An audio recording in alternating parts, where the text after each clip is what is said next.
ಈ ಧರ್ಮಸ್ಥಳದಲ್ಲಿ ಉತ್ಖನನ ಕಾರ್ಯ ಪ್ರಾರಂಭ ಮಾಡಿದ ಸಂದರ್ಭದಲ್ಲಿ ತನಿಖೆ ಇನ್ಫ್ಯಾಕ್ಟ್ ಪ್ರಾರಂಭವಾದ ದಿನಗಳಲ್ಲಿ ಧರ್ಮಸ್ಥಳದ ಭಕ್ತರಲ್ಲೂ ಕೂಡ ಇದ್ದ ಮನಸ್ಥಿತಿ ಅಂದ್ರೆ ಆಯ್ತು, ಅನೇಕ ವರ್ಷಗಳಿಂದ ಧರ್ಮಸ್ಥಳದ ಬಗ್ಗೆ ಅಪಪ್ರಚಾರ ಆಗ್ತಲೇ ಬರ್ತಾ ಇದೆ, ಆರೋಪಗಳು ಕೇಳಕ್ಕೆ ಸಿಗ್ತಲೇ ಇದೆ, ಇದೊಂದು ತನಿಖೆ ಆಗೋಗ್ಲಿ. ನಿಜಕ್ಕೂ ಈ ದೂರುದಾರ ಹೇಳ್ತಾ ಇರೋ ರೀತಿಯಲ್ಲಿ ನಿಗೂಢವಾಗಿ ಅನೇಕ ಹೆಣ್ಣು ಮಕ್ಕಳ ಅತ್ಯಾಚಾರ ಹಾಗೆ ಕೊಲೆ ಆಗೋಗಿದೆಯಾ, ಇದರ ಸತ್ಯಾಸತ್ಯತೆ ಹೊರಗೆ ಬಂದ್ಬಿಡ್ಲಿ ಅಂತ ಹೇಳಿ. ಆದ್ರೆ ದಿನ ಕಳೆದಂತೆಲ್ಲ ಈ ಮನಸ್ಥಿತಿ ಬದಲಾಗ್ತಾ ಇದೆ. ಇನ್ನೆಷ್ಟು ಜಾಗ ತೋರಿಸ್ತಾನೆ, ಇನ್ನೆಷ್ಟು ಜಾಗ ಬಗೆಯೋದು, ಈತ ಹೇಳಿದಂತೆ ಶವಗಳ ರಾಶಿ ರಾಶಿ ಸಿಗ್ತಾ ಇಲ್ಲ. ಸಿಗದೆ ಹೋದ್ಮೇಲೂ ಕೂಡ ಶೋಧ ಕಾರ್ಯವನ್ನ ಇನ್ನೆಷ್ಟು ದಿನ ಮುಂದುವರಿಸಬೇಕು ಅನ್ನೋ ಪ್ರಶ್ನೆಯನ್ನ ಕೇಳಲಿಕ್ಕೆ ಪ್ರಾರಂಭ ಮಾಡಿದ್ದಾರೆ ಧರ್ಮಸ್ಥಳದ ಭಕ್ತರು ಹಾಗೆ ಹಿಂದೂ ಸಮಾಜದ ಮುಖಂಡರು, ಕಾರ್ಯಕರ್ತರು. ನಿಗೂಢ ವ್ಯಕ್ತಿ ಹೇಳಿದಂತೆ ಎಸ್ಐಟಿ ಹೀಗೇನೆ ಕುಣಿತಾ ಹೋದ್ರೆ, ಅಂದ್ರೆ ತೋರಿಸಿದ ಜಾಗಗಳಲ್ಲೆಲ್ಲ ಉತ್ಖನನ ಮಾಡ್ತಾ ಹೋದ್ರೆ ಇದರ ಕೊನೆ ಅನ್ನೋದು ಯಾವಾಗ? ಇಡೀ ಧರ್ಮಸ್ಥಳ ಗ್ರಾಮಕ್ಕೆ ಗ್ರಾಮವನ್ನೇ ಬಗೆಯೋ ಹಂತಕ್ಕೆ ಹೋಗ್ಬಿಡ್ತಾರಾ? ಈ ರೀತಿ ಪ್ರಶ್ನೆಗಳು ಕೂಡ ಉದ್ಭವ ಆಗ್ತಾ ಇದೆ. ಮೊದಲಿಗೆ 13 ಜಾಗ ಅಂತ ಹೇಳಲಾಯಿತು. ಆ 13 ಜಾಗ ಕಂಪ್ಲೀಟ್ ಆಗೋದ್ರ ಒಳಗೇನೆ ಹೆಚ್ಚುವರಿಯಾಗಿ ಮತ್ತೊಂದು 5-6 ಜಾಗ, ಒಟ್ಟು 20ಕ್ಕೂ ಹೆಚ್ಚು ಜಾಗಗಳನ್ನ ಬಗೆದಾಗಿದೆ. ಇಷ್ಟಾದ್ಮೇಲೂ ಕೂಡ ಪ್ರತಿ ದಿನವೂ ಹೊಸ ಹೊಸ ಜಾಗವನ್ನ, ಹೊಸ ಹೊಸ ಕತೆಗಳನ್ನ ಹೇಳ್ತಿದ್ದಾನೆ ಈ ಮುಸುಕುದಾರಿ ದೂರುದಾರ. ಅನಾಮಿಕಾ ಹೇಳಿದ ಜಾಗದಲ್ಲೆಲ್ಲ ಎಸ್ಐಟಿ ಉತ್ಖನನ ಮಾಡ್ತಾ ಇದೆ. 14 ದಿನ ಆಗೋಯ್ತು. 13ಕ್ಕೂ ಹೆಚ್ಚು ಜಾಗಗಳಲ್ಲಿ ಅಗೆದು ಬಗೆದು ಮಾಡಿದ್ರೂ ಕೂಡ ಮೂಳೆ ಸಿಗ್ಲೇ ಇಲ್ಲ. ಅನಾಮಿಕನನ್ನ ವಿಚಾರಣೆ ನಡೆಸಬೇಕಾಗಿತ್ತು. ಮೊದಲು ಆತನ ವಿಚಾರಣೆ ನಡೆಸಿ ನಂತರದಲ್ಲಿ ಉತ್ಖನನ ಮಾಡಬೇಕಾಗಿತ್ತು ಅನ್ನೋ ಅಭಿಪ್ರಾಯ ಇದೀಗ ಬಲವಾಗ್ತಾ ಇದೆ. ಧರ್ಮಸ್ಥಳದಲ್ಲಿ ಶವ ಹೂತಿಟ್ಟ ಆರೋಪನೇ ಸುಳ್ಳ ಹಾಗಾದ್ರೆ? ಇಷ್ಟರಲ್ಲಿ ಒಂದಾದ್ರೂ ಅಸ್ಥಿಪಂಜರ ಅಥವಾ ಮೂಳೆ ಸಿಗಬೇಕಾಗಿತ್ತಲ್ಲ ಹೆಣ್ಣು ಮಗಳದ್ದು.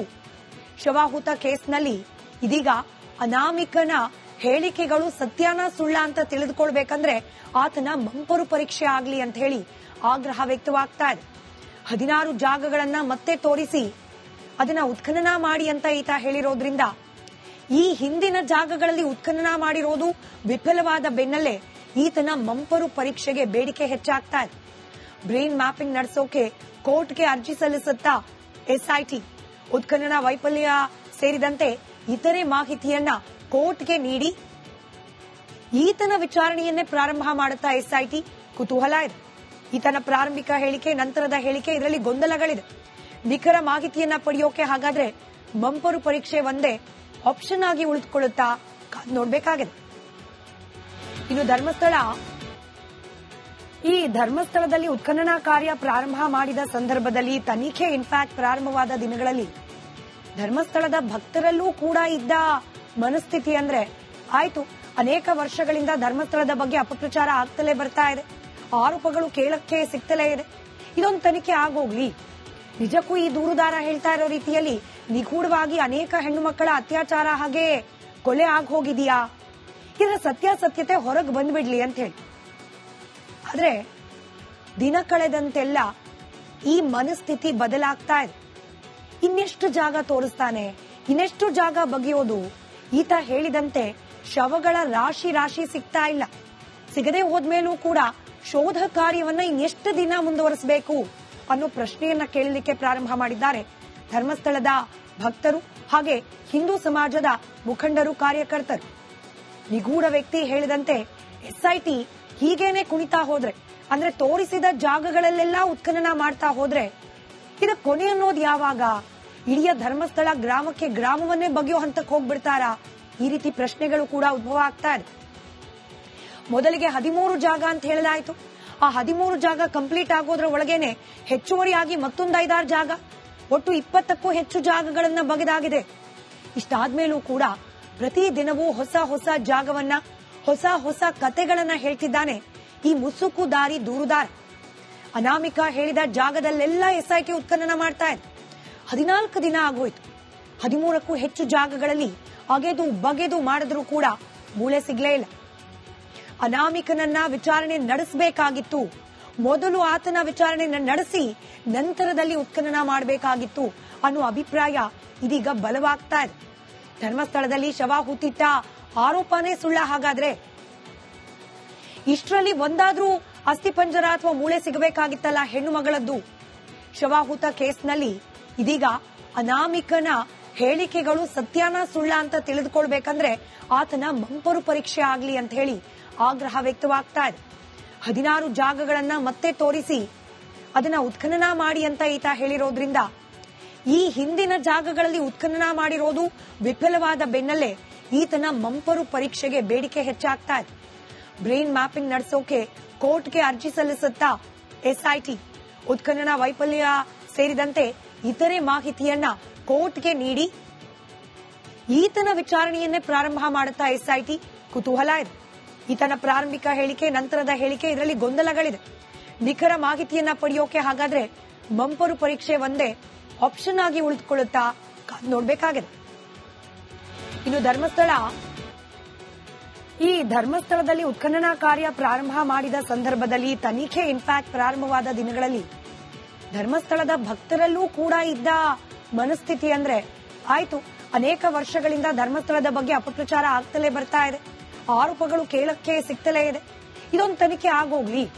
ನಿಜಕ್ಕೂ ಈ ದೂರುದಾರ ಹೇಳ್ತಾ ಇರೋ ರೀತಿಯಲ್ಲಿ ನಿಗೂಢವಾಗಿ ಅನೇಕ ಹೆಣ್ಣು ಮಕ್ಕಳ ಅತ್ಯಾಚಾರ ಹಾಗೆ ಕೊಲೆ ಆಗೋಗಿದೆಯಾ, ಇದರ ಸತ್ಯಾಸತ್ಯತೆ ಹೊರಗೆ ಬಂದ್ಬಿಡ್ಲಿ ಅಂತ ಹೇಳಿ. ಆದ್ರೆ ದಿನ ಕಳೆದಂತೆಲ್ಲ ಈ ಮನಸ್ಥಿತಿ ಬದಲಾಗ್ತಾ ಇದೆ. ಇನ್ನೆಷ್ಟು ಜಾಗ ತೋರಿಸ್ತಾನೆ, ಇನ್ನೆಷ್ಟು ಜಾಗ ಬಗೆಯೋದು, ಈತ ಹೇಳಿದಂತೆ ಶವಗಳ ರಾಶಿ ಸಿಗ್ತಾ ಇಲ್ಲ. ಸಿಗದೆ ಹೋದ್ಮೇಲೂ ಕೂಡ ಶೋಧ ಕಾರ್ಯವನ್ನ ಇನ್ನೆಷ್ಟು ದಿನ ಮುಂದುವರಿಸಬೇಕು ಅನ್ನೋ ಪ್ರಶ್ನೆಯನ್ನ ಕೇಳಲಿಕ್ಕೆ ಪ್ರಾರಂಭ ಮಾಡಿದ್ದಾರೆ ಧರ್ಮಸ್ಥಳದ ಭಕ್ತರು ಹಾಗೆ ಹಿಂದೂ ಸಮಾಜದ ಮುಖಂಡರು, ಕಾರ್ಯಕರ್ತರು. ನಿಗೂಢ ವ್ಯಕ್ತಿ ಹೇಳಿದಂತೆ ಎಸ್ಐಟಿ ಹೀಗೇನೆ ಕುಣಿತಾ ಹೋದ್ರೆ, ಅಂದ್ರೆ ತೋರಿಸಿದ ಜಾಗಗಳಲ್ಲೆಲ್ಲ ಉತ್ಖನನ ಮಾಡ್ತಾ ಹೋದ್ರೆ ಇದ ಕೊನೆ ಅನ್ನೋದು ಯಾವಾಗ? ಇಡೀ ಧರ್ಮಸ್ಥಳ ಗ್ರಾಮವನ್ನೇ ಬಗೆಯೋ ಹಂತಕ್ಕೆ ಹೋಗ್ಬಿಡ್ತಾರಾ? ಈ ರೀತಿ ಪ್ರಶ್ನೆಗಳು ಕೂಡ ಉದ್ಭವ ಆಗ್ತಾ ಇದೆ. ಮೊದಲಿಗೆ 13 ಜಾಗ ಅಂತ ಹೇಳಲಾಯಿತು. ಆ 13 ಜಾಗ ಕಂಪ್ಲೀಟ್ ಆಗೋದ್ರ ಒಳಗೇನೆ ಹೆಚ್ಚುವರಿಯಾಗಿ ಮತ್ತೊಂದು 5-6 ಜಾಗ, ಒಟ್ಟು 20ಕ್ಕೂ ಹೆಚ್ಚು ಜಾಗಗಳನ್ನ ಬಗೆದಾಗಿದೆ. ಇಷ್ಟಾದ್ಮೇಲೂ ಕೂಡ ಪ್ರತಿ ದಿನವೂ ಹೊಸ ಜಾಗವನ್ನ, ಹೊಸ ಕತೆಗಳನ್ನ ಹೇಳ್ತಿದ್ದಾನೆ ಈ ಮುಸುಕುದಾರಿ ದೂರುದಾರ.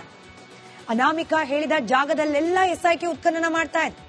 14 ದಿನ ಆಗೋಯ್ತು. 13ಕ್ಕೂ ಹೆಚ್ಚು ಜಾಗಗಳಲ್ಲಿ ಅಗೆದು ಬಗೆದು ಮಾಡಿದ್ರೂ ಕೂಡ ಮೂಳೆ ಸಿಗ್ಲೇ ಇಲ್ಲ. ಅನಾಮಿಕನನ್ನ ವಿಚಾರಣೆ ನಡೆಸಬೇಕಾಗಿತ್ತು. ಮೊದಲು ಆತನ ವಿಚಾರಣೆ ನಡೆಸಿ ನಂತರದಲ್ಲಿ ಉತ್ಖನನ ಮಾಡಬೇಕಾಗಿತ್ತು ಅನ್ನೋ ಅಭಿಪ್ರಾಯ ಇದೀಗ ಬಲವಾಗ್ತಾ ಇದೆ. ಧರ್ಮಸ್ಥಳದಲ್ಲಿ ಶವ ಹೂತಿಟ್ಟ ಆರೋಪನೇ ಸುಳ್ಳ ಹಾಗಾದ್ರೆ? ಇಷ್ಟರಲ್ಲಿ ಒಂದಾದ್ರೂ ಅಸ್ಥಿಪಂಜರ ಅಥವಾ ಮೂಳೆ ಸಿಗಬೇಕಾಗಿತ್ತಲ್ಲ ಹೆಣ್ಣು ಮಗಳದ್ದು. ಶವಾಹುತ ಕೇಸ್ನಲ್ಲಿ ಇದೀಗ ಅನಾಮಿಕನ ಹೇಳಿಕೆಗಳು ಸತ್ಯನ ಸುಳ್ಳ ಅಂತ ತಿಳಿದುಕೊಳ್ಬೇಕಂದ್ರೆ ಆತನ ಮಂಪರು ಪರೀಕ್ಷೆ ಆಗ್ಲಿ ಅಂತ ಹೇಳಿ ಆಗ್ರಹ ವ್ಯಕ್ತವಾಗ್ತಾ ಇದೆ.